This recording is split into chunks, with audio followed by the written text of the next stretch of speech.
Hi, this is Rick Mercer wishing a happy 40th anniversary to the mighty CKCU-FM in Ottawa.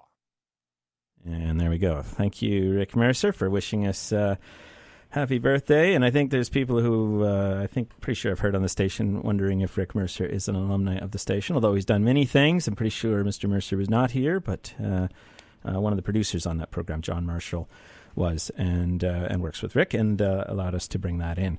Many people from the station have gone on to work at CBC, and we're joined by one of those now on the phone, Peter Leo. Good morning, Peter.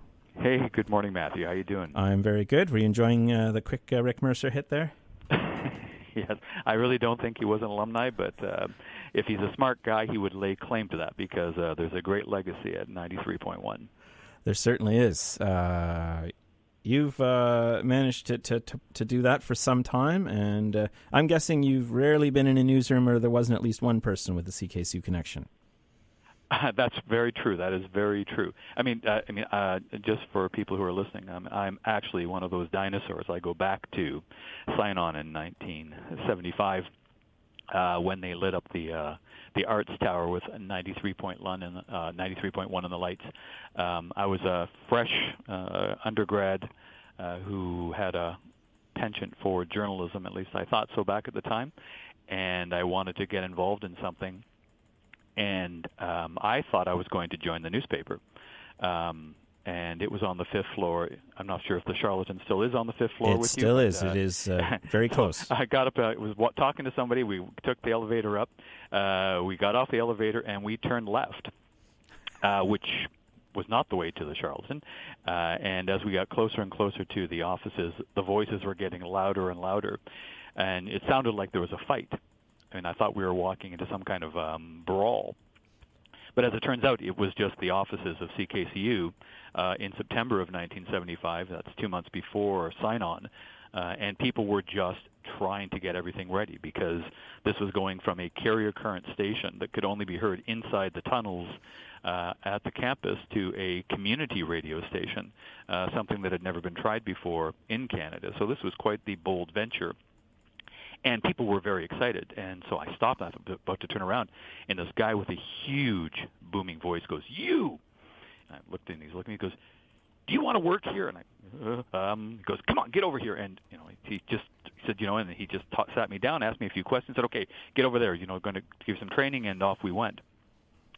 And honestly, I just had never experienced anything like that. But what it was the passion that I could feel in that room. It was tangible that there was a unified belief that they were all part of something bigger. And here's this 19-year-old going, "Heck, okay, I'll try that." And that was my start at CKCU. And within a couple of months, we were on air doing programming to the city. And I was part of the not sure what you call them now, but we were called the Public Affairs Department, so News and Public Affairs. And so we did programming, politics, city matters, those kinds of things, and that's where I found my first home. That's great. And how did this sort of help you with what you were doing in school? Well, I came to Carleton to study journalism, and I didn't get in my first year, so I was what they called an undeclared first year, and they told me that getting some experience would help.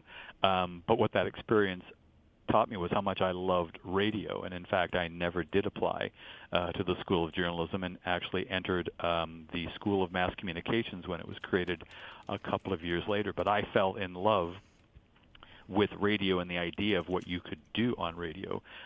We always talked about painting pictures with your words, and to this day those are words that I use when I am introducing people to the craft, because I really do think that's what we do best, and especially when we are now, especially these days, we are so inundated with videos and pictures and images. Right, it's a challenge for people who work in the in the audio platform to continue to engage people in a way, and I think that's always the thing you have to remember is our job is to paint pictures with our words. That's an excellent description, and I think whether you're doing a sporting event or any kind of live event, trying to do that on the radio takes a real talent, and not many can do it.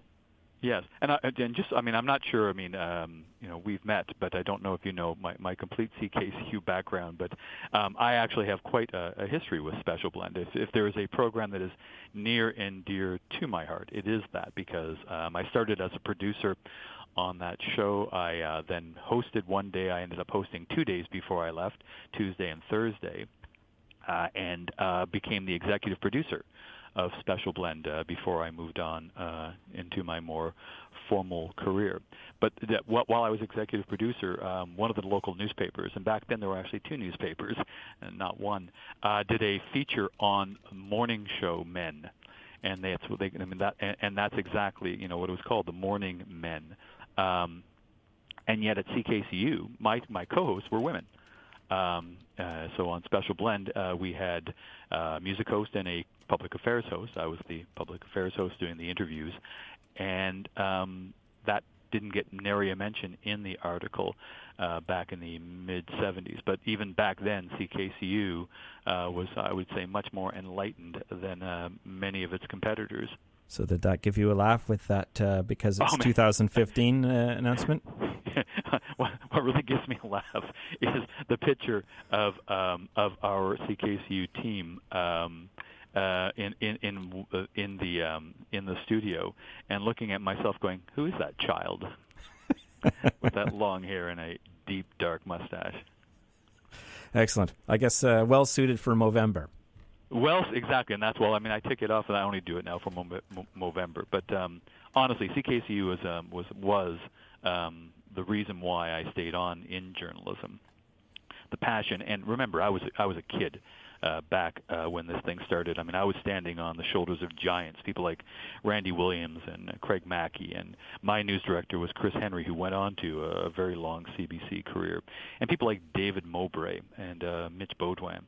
I mean, these people, they were the reason why. I mean, basically, they made sure back then that CKCU stayed on the air, and sometimes it was MacGyvering it with duct tape.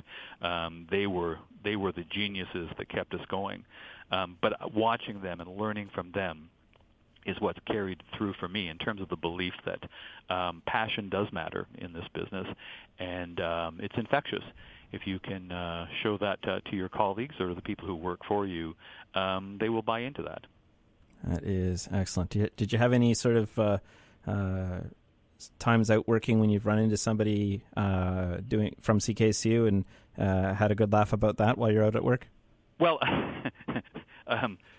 my first paying job. Well, my first paying job in radio was actually as executive producer of Special Blend. I was paid $100 a month for that. But my first paying job was, you may have heard of this station in Ottawa, CKCU-FM. Mm-hmm. I got hired there, and I joined a litany of other CKCU alumni, people like Steve Caldwell and Dave Schutte, the person you just had on the air, Jim Hercom, and a voice that I'm sure that people still go, where do I know that voice from? Mike Junta, who is still prevalent anywhere you go these days, pretty well across the country. So having a good laugh. I mean, when at a certain point, I mean, Shea was CKCU. It was just we were being paid. We were still doing the exact same thing. Our love for most of those the DJs, it was they got to pick their own music, so their passion came through on that side of it. For those of us in the news and public affairs side, that we could tell stories the way we wanted to tell them. All that came from our training at CKCU. Sort of like a New York Rangers of the 1990s after pillaging all the Oilers. Yeah, well, we're the ones that took Shea to number one, and I'm sure that Mr. Glatt, who hired us all, still can smile at that. I believe it's no longer in the hands of that. I believe a larger conglomerate has now gobbled up that place. But those were good times for us, those of us who worked at CKCU and were able to continue that kind of programming and get paid for it. And then, of course, as you mentioned, I'm now at the CBC. So, and I've been there now for 25 years. And I've been very fortunate in my career here to travel across Canada and around the world, now working in the newsroom here in Toronto, producing The World This Hour in the afternoon. But all those things that I talked about earlier, those things that were taught to me and ingrained in me at CKCU, a lot of those words are things that I now pass on to the people that I work with, because I truly believe that is what makes successful radio. That is excellent. Thank you very much, Peter. No problem. Before I go, one Yep. thing I have to say, there's a whole lot of talk about this being the 40th anniversary, and there will be attention on the alumni. But I really think a big shout out has to go to the current volunteers, the people that are still putting programming on the air there. I mean, I'm not going to say it's easy to start, but I think it's much harder to maintain something. And the fact that over the last 4 decades, volunteers have come and gone and given their time, and the funding drives have been successful. That is a tribute to all those volunteers that have come since 1975, and that shouldn't be forgotten in the 40th anniversary. That the people who are doing it now deserve as much credit as the people who turned on those lights back in 1975 in the Arts Tower. And to that end, can I make a donation on the air? Is that okay with you? Yes, you can. I would love to donate $100 to your funding drive. And again, a big congratulations to all the current volunteers at CKCU 93.1. Thank you very much, Peter. Good to talk to you. Yeah, no worries. All right. Bye for now. See you Saturday. Yes, see you then. Bye for now. Bye.